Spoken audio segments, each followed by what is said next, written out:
የስምንተኛው ሺህ ትንቢት ነው ይላል። ኤአይ ምንድነው? ኤአይ እንደ መስታወት ነው።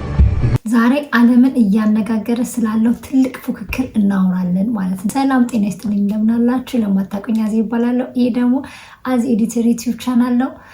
እንኳን በሰላም መጣችሁ እያልኩኝ አዲስ ከሆናችሁ ፕሊዝ ሰብስክራይብ በማድረግ ቪዲዮን ጀምረው። ምንም ወሬ ሳላበዛ ወደ ቪዲዮ ሊድ።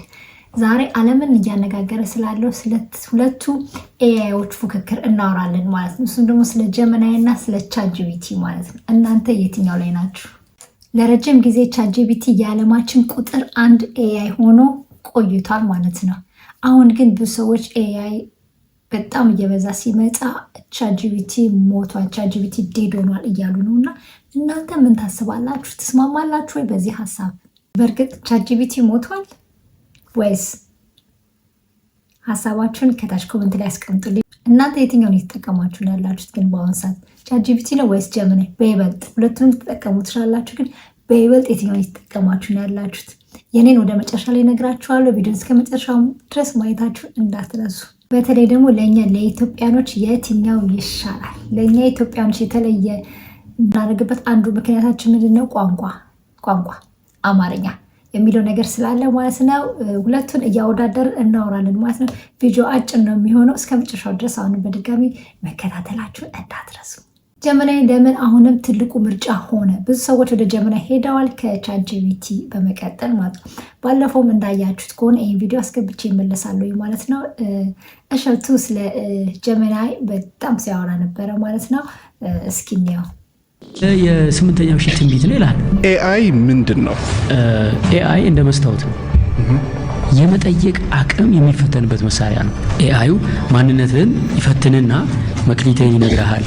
ምን ቢዝነስ ላይ ብትሰማራ እንደሚያዋጣ ይነግርሃል። ባህሪ፣ ቁጡነት፣ ታጋሽ ነህ አንተ፣ ምን አይነት ሊደርሺፕ ነው መምራት ያለብህ ሰዎችን፣ የፍቅር ቋንቋህን ይነግርሃል። ሳምንት እንግዲህ እንዳያችሁት ነው እንጂ ጀሚናይ እንግዲህ የብዙ ሰዎች ጭንቅላት ውስጥ ገብቷል። በተለይ ደግሞ ለእኛ ለኢትዮጵያኖች ማለት ነው በጣም አሪፉ ኤአይ ሆኖ ተገኝቷል። ምክንያቱ ደግሞ ኢንቴግሬሽን ወይንም ደግሞ ከጉግል ጋር የተገናኘ ስለሆነ ጀሚናይ ማለት ነው ከጉግል ጋር ትስስር ያለው ስለሆነ ቀጥታ ትኩስ መረጃዎችን ያገኛል ማለት ነው። ከጉግል ጋር የተያዘ ስለሆነ ማለት ነው። ግን ቻትጂፒቲ ግን ቨርዥኑ ማለት በተለይ ደግሞ ፍሪ ቨርዥኑ ይህንን ቶሎ ስለማያገኝ ብዙ ሰዎች ጀሚናይን ተመራጭ አድርገውታል ማለት ነው፣ ለትኩስ መረጃ እና ለብዙ ሪሰርቾች ማለት ነው። ሌላው ደግሞ ጉግል አፕን ጀሚናይን ማለት ነው ጂሜል በጉግል ዶክ ማለት ነው እና በዩቲዩብ ውስጥ መጠቀም እንችላለን ማለት ነው። አሁን አይታችሁ ከሆነ ብዙ ጊዜ ጉግል ላይ ሰርች ስታደርጉ ብዙ ጊዜ ኤአዮች ይከፈታሉ። ከኤአዮች ጋር ብዙ ቻት እንድታደርጉ እንድትጠይቁ የምትፈልጉትን ሰርች እንድታደርጉ ማለት ነው። በተለይ ደግሞ ጉግል ላይ እንደዚህ ሆኗል which is good ማለት ነው። ለምሳሌ ዩቲዩብ ቪዲዮዎችን አሳጥርልኝ ብንለው ወዲያውኑ ያሳጥርልናል ማለት ነው። ስክሪፕት ጻፍልኝ ብንለው ይጽፍልናል ማለት ነው። ምክንያቱም በጣም ብዙ መረዳት አለው ማለት ነው ከዩቲዩብ ጋር እና ብዙ ሰርቾችም ደግሞ ያገኛል። ትኩስ በጣም መረጃዎችን ብዙ ሰርች የሚደረጉትን ያገኛል ማለት ነው ጀሚናይ። ሌላው ደግሞ በጣም ፈጣንና ጀሚናይ ማለት ነው በስልካችን በቀላሉ መጠቀም እንችላለን ማለት ነው። በጣም ፈጣን ነው። በጣም ዳታ የማይጨርስም። በስልካችን የምንፈልገውን ነገር ወዲያውኑ ጀነሬት አድርጎ በፍጥነት ይሰጠናል። ይሄ ደግሞ የሁሉም ሰው ጥያቄ ነው ማለት ነው፣ ጊዜና ፍጥነት። በዚህም ደግሞ ከቻትጂፒቲ ከነፃው ማለት ነው ተመራጭ ያደርገዋል ማለት ነው። ቻትጂፒቲ ስናይ ደግሞ ቻትጂፒቲ አሁንም ጠንካራ ነው። በዚህ ላይ ጂፒቲ አሁንም ሞቷል የሚለው ላይ እንግዲህ እውነት አልሞተም ማለት እንችላለን። ምክንያቱም በአንድ ነገር ደግሞ የተሻለ ነው ሎጂክ ማለት ነው።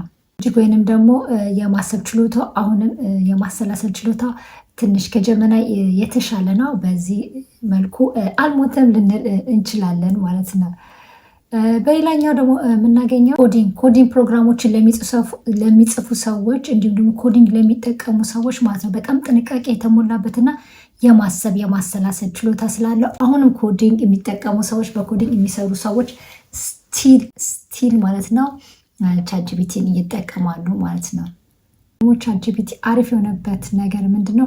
ክሬቲቪቲ ወይንም ደግሞ ክሬቲቪቲ ራይቲንግ ሰዎች ለምሳሌ ማለት ነው ረጅም ታሪኮችን እንዲሁም ደግሞ ክሬቲቪቲ ራይቲንግ ረጅም ግጥሞችን ወይም ደግሞ ታሪኮችን ለመጻፍ ቻትጂፒቲ አሁንም የተሻለ ሆኖ አግኝተውታል ማለት ነው። የበለጠ ምክንያቱ ደግሞ የበለጠ ጀሚናይም ይጽፋል፣ ግን የበለጠ ቻትጂፒቲ በዚህ ነገር ላይ ትንሽ ሰው የመምሰል ኤአይ ያለመመሰል ነገር አለበት በሚለው የሚጽፉ ሰዎች ማለት ነው፣ ክሬቲቭ ራይተሮች የሚጽፉ እንግዲህ ብዙ ጊዜ ቻትጂፒቲን በዚህ ጉዳይ ላይ ይጠቀሙታል ማለት ነው። ግን አሁንም ማለት ነው ቻትጂፒቲ በነፃ ከሚሰጠው ጀሚናይ በነፃ የሚሰጠው ነገር የበለጠ ስለሆነ ከቻትጂፒቲ ይልቅ ወደ ጀሚናይ እየሄዱ ነው ማለት ነው። ምክንያቱም ቻትጂፒቲ ፔድ ቨርዥኑ የሚከፈልበት እሱ ነው የተሻለ የሚሆነው። ለነፃው ግን ጀሚናይ በነፃ የምንጠቀመው ራሱ ከቻትጂፒቲ የሚበልጥ ነገር ስለሆነ የሚሰጠን ነፃ የሚጠቀሙ ሰዎች ጠቅላላ ወደ ጀሚናይ ነው የመጡት ማለት ነው።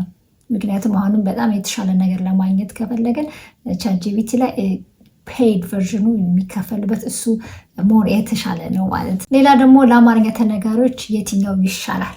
ይሄ ለሁላችንም ወሳኝ ነጥብ ነው ብዬ አስባለሁ ማለት ነው። ሁለቱም ኤአይዎች አማርኛ መናገር ወይም መጻፍ ይችላሉ ማለት ነው። ግን የትኛው የተሻለ ኤአይ ነው ለአማርኛ የሚለው ግን እዚህ ጋር ነጥብ ማድረግ ያለብን ነገር ነው ማለት ነው። ጀሚናይ የጉግል ትራንስሌትን ስለሚጠቀም ማለት ነው የተሻለ ነው። አማርኛ ሰዋሰው ሌሎችንም አማርኛ በደንብ የመረዳት እና የመጻፍ ኢቭን ማለት ነው ቃላቶቹን በደንብ አድርጎ አስተካክሎ የመጻፍ ችሎታ አለው ማለት ነው። እኔ ኤአይን መጠቀም ፈልጋለሁ እና ልጀምር ቢል ከየቱ ጋር የሚጀምረው? ሰላም ጀሚናይ፣ ጤና ይስጥልኝ። እንደምን አለ? እግዚአብሔር ይመስገን እኔ ደህና ነኝ። ሴት ነች። ስራ ፈጠራ ላይ ብዙ ልምድ እንዳለው እንደ አንድ ፕሮፌሰር ነው እንድታዋሪኝ የምፈልገው። እንዴት ነው እኔ አሁን እስቲ ኤአይ ይላል ሰው ሁሉ አሁን ላይ ኤአይ ተጠቀሙ ምናምን ይላል። የሆነ እሸቱ የሚባል ሰውዬም አዲስ አበባ ኤአይ ተማሩ ምናምን እያለ ይሰክሰናል። እና እኔ እንዴት ነው ህይወቴን እስቲ አሁን ኤአይ አግዞኝ ሊቀይርልኝ የሚችለው? እስቲ 5 ከባዶ ተነስቼ መስራት የምችላቸውን ስራዎችና ሀሳቦች ስጪኝ እስቲ። እሺ፣ ከባዶ ጀምረህ መስራት የምትችላቸው 5 ጠንካራ መረጃዎች። ቻትጂፒቲ ግን አማርኛ ይጽፋል፣ ግን አንዳንድ ጊዜ ቃላቶቹ ሮቦት ያስመስላቸዋል፣ ወደ ሮቦትነት ይሄዳል እና አንዳንድ ቃላቶች ደግሞ ከነጭራሹ አያውቃቸውም ማለት ነው እና ይከብዱታል። ሰው በተለይ ከባድ ነው ትንሽ። እኔ በበኩሌ እንዳየሁት ማለት ነው ለአማርኛ ጀሚናይ በጣም የተሻለ ነው በጣም ማለት ነው የምሞክረው። እውነት ለመናገር አማርኛ ነገሮችን ለመጻፍ ምንም ነገር ስፈልግ ጀሚናይን የምጠቀመው ማለት ነው። ስለዚህ አማርኛ በጣም ይረዳኛል። አማርኛ በጣም ጎበዝ ነው ማለት ይችላሉ። ቃላቶቹ ራሱ በደንብ አድርጎ ነው የሚጽፈው ማለት ነው። ከዚህ በፊትም በሰራት ቪዲዮ አሳይቻቸዋለሁ ማለት ነው። እዚህ ጋር ቀደምም የእሸቱን ቪዲዮ እንዳየ ነው በአማርኛ ነግሯት በትክክል ነው በአማርኛ ያስረዳችሁ ማለት ነው። ለእኔ ጀሚናይ የተሻለ ነው። ለእናንተ አላቅም። የእናንተን ደግሞ ኮመንት ላይ አስቀምጡልኝ ፕሊዝ። ታዲያ የትኛውን እንጠቀም? ታዲያ ማንን እንምረጥ ካላችሁ ተማሪ ከሆናችሁ ወይንም ደግሞ መረጃ ሰርች የምታደርጉ ከሆነ ጀሚናይ ተጠቀሙ። ምክንያቱም ጀሚናይ በጣም ትኩስ መረጃዎችን ወዲያው ስለሚያገኝ ማለት ነው። መጀመሪያ ላይ እንደተናገርኩት ከጉግል ጋር የተያዘ ስለሆነ የጉግልን ስለሚጠቀም ማለት ነው በጣም ጥሩ መረጃዎችን ታገኛላችሁ ማለት ነው። ስለዚህ እንደዚህ አይነት ቦታ ላይ ከሆናችሁ ማለት ነው ጀሚናይን መርጠላችኋለሁ እኔ ማለት ነው። ፕሮፌሽናል የሆኑ ጽሁፎችን እንዲሁም ደግሞ ኮዲንግን የምትጠቀሙ ከሆነ መርጠው ማለት ነው አሁንም ቻትጂፒቲን መርጣለሁ ማለት ነው። ምክንያቱም ቻትጂፒቲ በጥንቃቄና በማሰላሰል ምንም አይነት ስህተት ሳይፈጠር ኮዲንግና ትላልቅ ጽሁፎችን የመጻፍ ችሎታ ስላለው አሁንም ቻትጂፒቲን መጠቀም ትችላላችሁ ማለት ነው። እውነታው ግን ይሄ ነው። አሁንም ብዙ ሰዎች ኮዲንግን ቢጠቀምም ወደ ጀሚናይ እየሄደ ነው ማለት ነው። ምክንያቱም አንድሮይድ እና እንዲሁም ደግሞ ከስልክ ጋር የተገናኘ ስለሆነ በቀላሉ ብዙ ሰዎች ወደ ጀሚናይ እየሄደ ነው ማለት ነው። አንድሮይድንም ስለሚጠቀም ማለት ነው። አጠቃላይ እንግዲህ ኤአይ በየቀኑ ራሱን እያዘመነ በጣም እየተሻሻለ ሄዷል። እንግዲህ በጣም ብዙ ለውጦች እየመጡ ነው ማለት ነው። ስለዚህ የኤአይ ስራችን ይቀማናል ከሚለው ይልቅ እነሱን በመጠቀም ራሳችንን ማዘመን ግዴታ ሆኖብናል ማለት ነው። መጀመሪያ ላይ እንደጀመርኩት እውነት ቻትጂፒቲ ሞቷል በሚለው ርዕስ የጀመርኩት እንግዲህ አሁንም ቻትጂፒቲም አልሞተም። ነገር ግን ጀሚናይ ደግሞ በጣም ትልቅ ተቀናቃኝ ሆኖበት ትልቅ ስራ እየሰራ መጥቷል ማለት ነው። ምክንያቱም ጀሚናይ ደግሞ ለምንድነው ፍሪ ሆነው ካላችሁን ጀሚናይ ኤአይዎችን ማሰልጠን ስለሚፈልጉ ሰዎች በምንጠቀምበት ሰዓት የኛን ትክክለኛ የሰዎችን ሪያክሽን እውቀቶች ምናምን ስለሚወስዱ በዛ ስለሚሰለጥኑ ማለት ነው ኤአይዎች ጀመናይን በዛ በጉግል ማሰልጠን ስለሚፈልግ በዛ ምክንያት ነው ፍሪ ሆነው ማለት ነው። እስካሁን ድረስ ጀመናይ ፍሪ ነው የምንጠቀመው ማለት ነው። ስለዚህ ጀመናይ እንደነገርኳችሁ እንደ ስራችሁ ሁኔታ አይታችሁ ወይ ጀመናይን ወይ ቻትጂፒቲ መጠቀም ትችላላችሁ።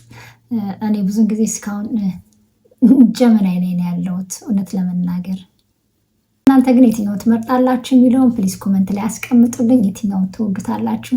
የትኛው ለእናንተ ሞር ሄልፕፉል ነው፣ የትኛው በጣም ያግዛችኋል የሚለውን ከታች ላይ ኮመንት አሳውቁኝ ማለት ነው። በቀጣይ ቪዲዮአችን ማለት ነው እንዴት አድርጌ ጀመናይን እንደምጠቀም በጀመናይ የተለያዩ ነገሮች እንደምሰራ አሳያችኋለሁ ማለት ነው። እስከዛው ድረስ ቪዲዮ ላይክ ማድረጋችሁን እንዲሁም ሰብስክራይብ ካላደረጋችሁን ሰብስክራይብ አድርጋችሁን ቆዩ ማለት ነው። አብራችሁን ስለነበራችሁ ከልብ አመሰግናለሁ። መልካም ጊዜ ይሁንላችሁ። ባይ ባይ።